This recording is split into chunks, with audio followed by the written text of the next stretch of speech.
निराकारपुर बड़बजार बणिक संघर श्री नीलकंठेश्वर प्रांगण में एक बैठक अनुष्ठित होती बैठक में समस्त व्यवसायी और कर्मकर्ता मैंने उपस्थित रही बजार उन्नति और रक्षणाबेक्षण समस्त प्रकार विषय को एठारे आलोचना करा जायतिला। एही कार्यक्रम में नूतन कर्मकर्ता चयन करा जायतिला। नूतन कर्मकर्ता भाव में संघर सभापति भाव में आखतरताना राउतराय, उपसभापति सागर कुमार बारिक, उपदेष्टा केशव चंद्र राउत, मृत्युंजय साहू और समस्त सभ्य मैंने बैठक में योगदान करते। Nirakarpur Balkrishna रोडसा mobile TV.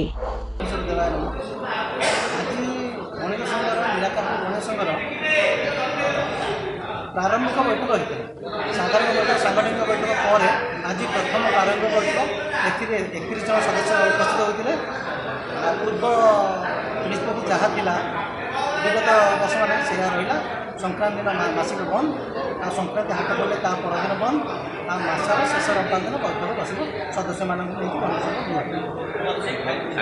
नुआ सभापति संपादक सह संपादक मनोनीत कारण यहाँ संपादक देहांत पर एक प्रकार इनएक्टिव दिखाई आज बणिक संघर किसी उपदेष्टा भाई मानकर प्रयास प्रचेषा नूतन बणिक संघ गठन करागला।